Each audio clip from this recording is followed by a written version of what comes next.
following was originally written and recorded in 2019 as number 4 in a series going under the heading Aged Awareness.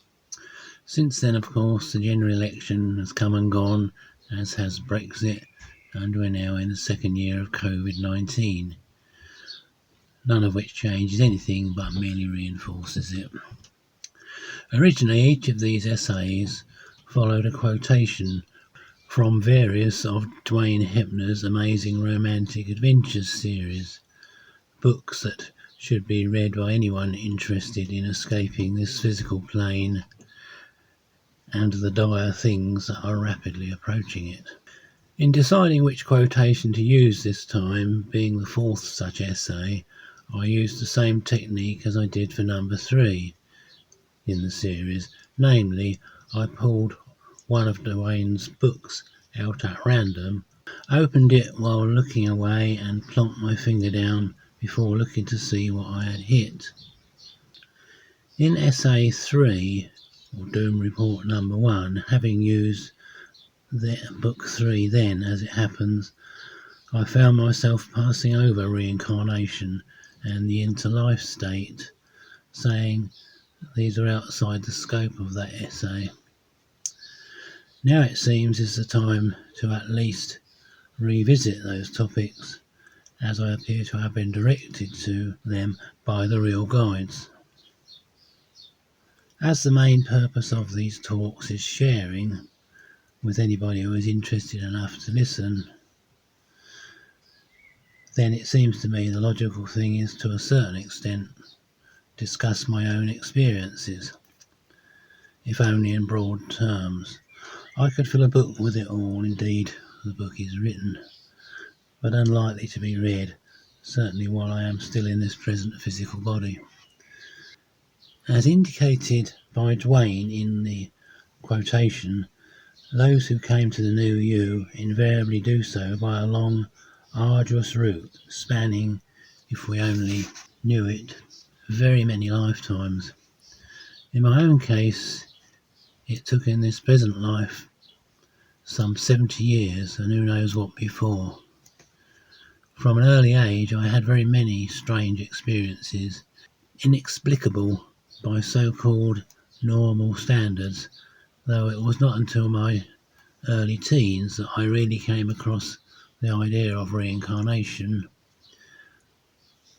the result being that all these things started to make sense, and in the fullness of time started to form an enormous jigsaw puzzle with truly horrific results. I said I would discuss my experiences in only broad terms, but one or two random examples seem to be urging me to relate them.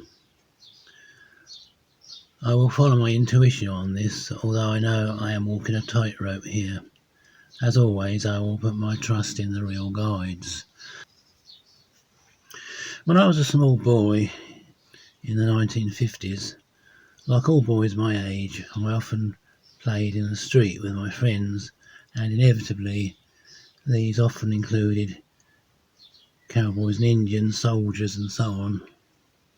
The 6 guns we used were usually fairly primitive and derived from Christmas present cowboy outfits, plastic water pistols and even sticks of wood if none of the above were available. One birthday or Christmas, I cannot recall which, an aunt of mine who lived a few doors away with my paternal grandparents, and being single was always good for presents, gave me a magnificent cap gun. It was to me, as a small boy, heavy and realistic, a far cry from the things we were used to mentioned above. One day in the street, in some battle or other, I hid behind a brick wall and, leaning out, pointed the brute at an enemy. Suddenly the strangest feeling came over me, a strong feeling of having done this before, for real. The gun felt so right in my hand, but how could that be? Saturday evenings on BBC TV in the 1950s inevitably meant a mystery or similar serial at 8 p.m, usually spread out over 6 weeks. Until 1955 we only had the one black and white channel in the UK, so we saw a lot of these serials. One such was a quite sinister story concerning an insidious alien invasion. It was the second such serial in which the main character was a space scientist called Bernard Quatermass, and this one was simply called Quatermass 2 and was transmitted in 1955. The earlier, the Quatermass Experiment, had been transmitted in 1953 and was the first such what we would call sci-fi serial to appear on UK TV. In Quatermass 2, small jelly-like creatures were surreptitiously arriving on the Earth, and by a process of possession and mind control that would have made the CIA proud, were getting the locals to build factory plants around the world, including large domes in which they could survive, as they could not live for more than a few minutes in our atmosphere. In the episode in question, Quatermass and a small group had been allowed a visit to the plant, but only to be shown what the zombie-like humans wanted them to see, it ostensibly being a synthetic food plant. They were not allowed to see inside the domes. We were to find out soon enough why. The small creatures were being taken by the zombies to the domes, and inside they morphed into huge shapeless monsters in a vast sea of deadly, poisonous, to us, slime. Unnoticed by the others, one man slipped away, and was only missed when the group were exiting the plant. A man accompanying Quatermass suddenly drew his attention to the top of one of the domes, and we then saw the ghastly spectacle of the missing man, covered from head to foot in slime, slowly working his way down a winding steel staircase, choking and gasping for air, finally to fall the last few feet. For that few seconds I had the most ghastly feeling it was I who was gasping for air and struggling to breathe, to live indeed. It really is impossible to put into words, but I shall never forget that experience, although I was only 9 years old at the time. In recent years, the 3 Quatermass BBC serials from the 50s have been found. Unfortunately, only the first 2 episodes of the first one still exist, and issued in a DVD set which I quickly obtained and studied with fascination. I have watched that particular episode from Quatermass 2 very carefully many times, and though it will never again have the same physical effect on me, I still find it compulsive to watch. It was also interesting to see how accurate my memory was of the programme. Quatermass and the Pit went out in 1958, after all those years. All 3 stories were later made into films for the cinema, but inevitably much shorter than the 3-hour TV epics and generally less well acted. Certainly the relevant scene was nothing like the original, either in appearance or effect. The author of the original stories, Nigel Kneale, was truly well ahead of his time, and seemingly aware of things which are only now coming into the public domain. Quatermass 2 certainly has uncomfortable echoes of the dark forces taking over the planet and fooling everybody until it is too late. Quatermass and the Pit dealt with the idea that the human race was effectively manufactured 5 million years ago by invaders from Mars, an idea only now receiving serious attention by some more open-minded scientists. These 2 examples are, as intimated above, just a tiny fraction of the jigsaw puzzle I spoke of, but perhaps will serve for now as an indication why I soon came to realise I had to have lived before. I had come to this conclusion well before I rediscovered Wagner, a topic I had already covered in the first of these essays, as previously put out. I will perhaps return to this in a later Doom report. I had also realised that my last life was logically only one of numerous such visits to this plane of existence, and was one of my less pleasant such excursions. In fact, it was a pretty disastrous one, as I would soon establish. If nothing else, it would show me that the idea of reincarnation was most certainly not wishful thinking, as is sometimes said by narrow-minded critics. Far from it. As I started the task of putting together the jigsaw puzzle, I began reading extensively about reincarnation and the survival of death generally, and soon realised how it all made sense, both theoretically and more specifically of my own life and experiences. I began seeking out, indeed I believe being directed to, various groups and learned and experienced all sorts of so-called New Age things, including Reiki, reflexology, meditation, yoga, and perhaps most usefully positive affirmations. The latter particularly helped me health-wise, and I had until very recently, at the time of writing, forgotten how to be ill, and I believe my then recent breathing problems, which I have now long beaten, were part of a concerted psychic attack I had been through that year, something I was warned to expect by the NUUU people. Basically, by even discussing these matters, we are rubbing up the dark powers that be the wrong way, but we can count on the real guides to protect us from anything really serious and or life-threatening. During the course of all this, I had various past life sessions, varying from the sublime to the core blimey. One man, however, stands out and rightly came highly recommended. He normally lived in Australia, apparently, but occasionally came back to his native UK to host workshops and also did one-to-one past life sessions. I would eventually have two of the latter, separated by about 6 months. His technique was refreshingly different to the by now familiar ones of so-called hypnotism, basically laying there and saying what first came into your mind, or what you see after crossing a bridge or going down a tunnel into a supposed past life and all the rest of it. In fact, he did all the work.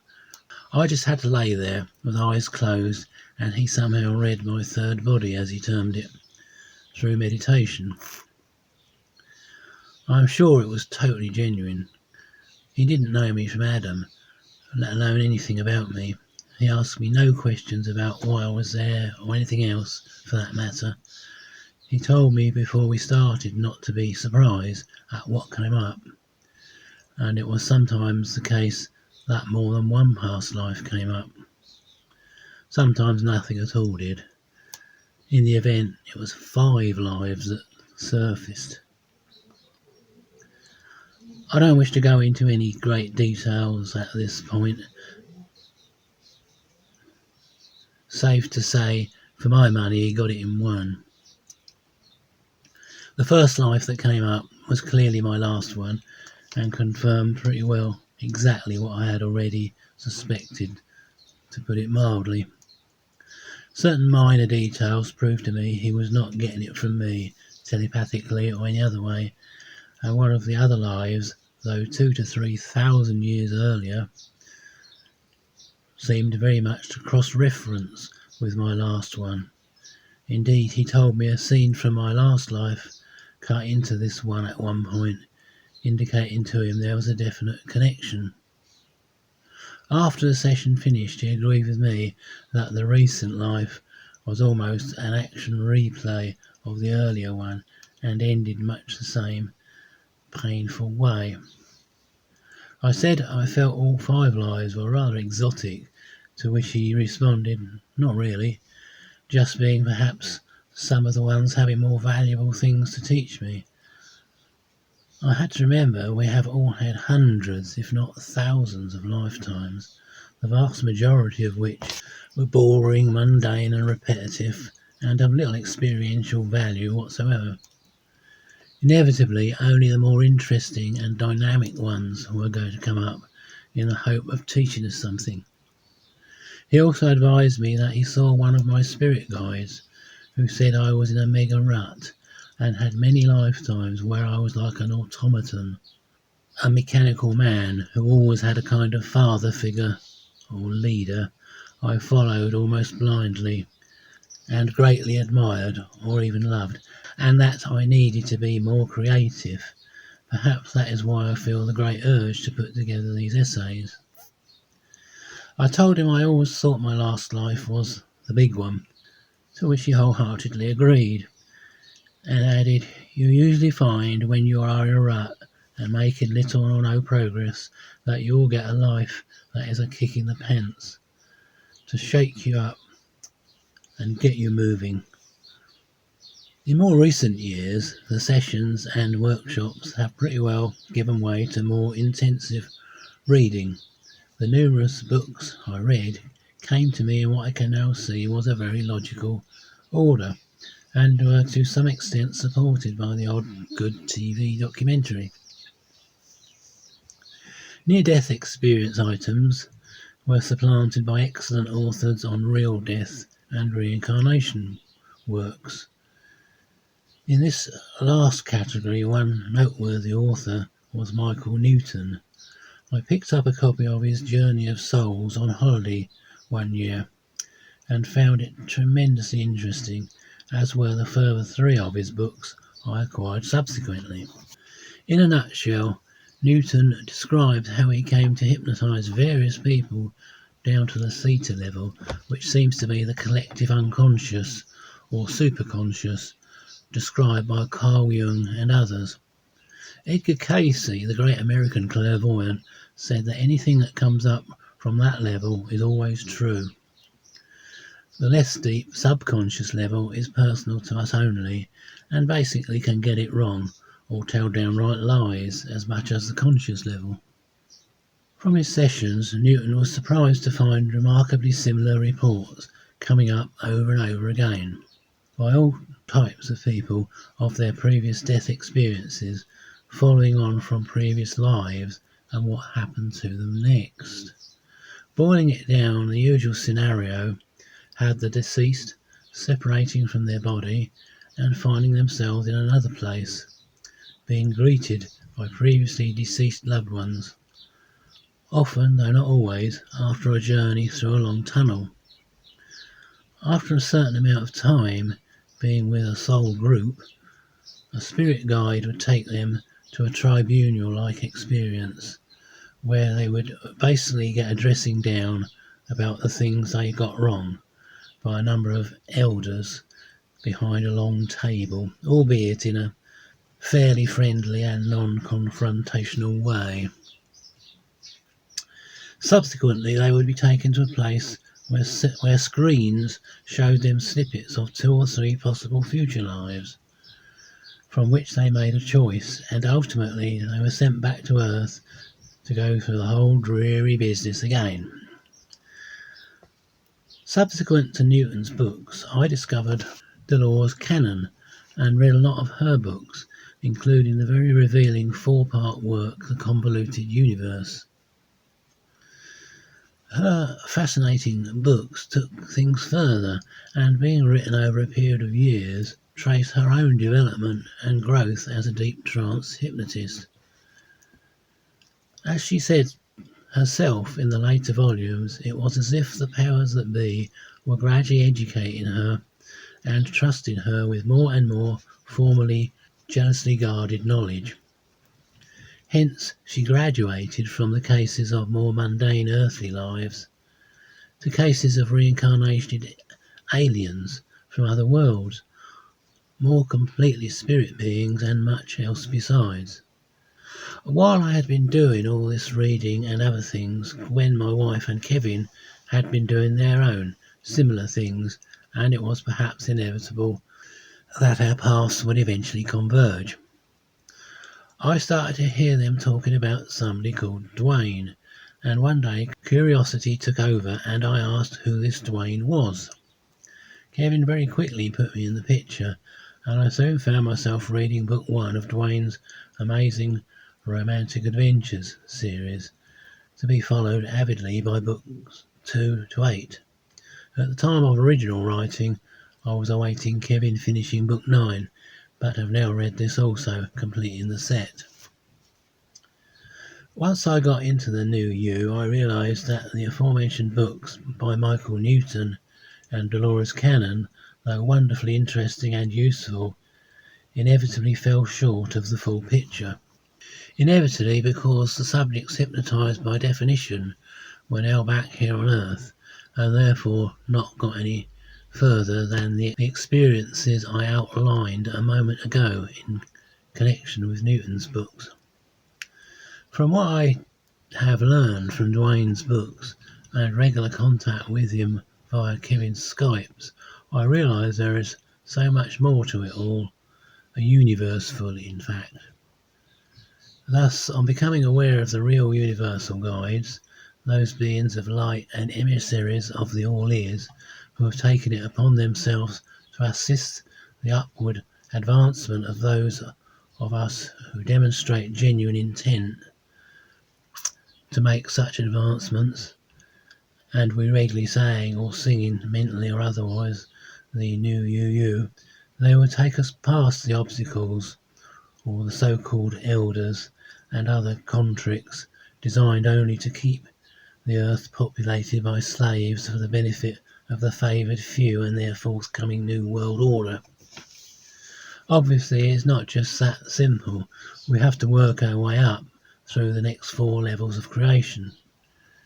We will then be confronted by the deep dark border, or level 6, where we will need more help from the real guides to get through this level, lit only by our own illumination and that of the guides, until we finally break through to level 7, the first of the real universes. When we get there, we have really made it, but there is always scope for going on further to unimaginably beautiful levels. By this time, we are really back home again and at one with the All-Is.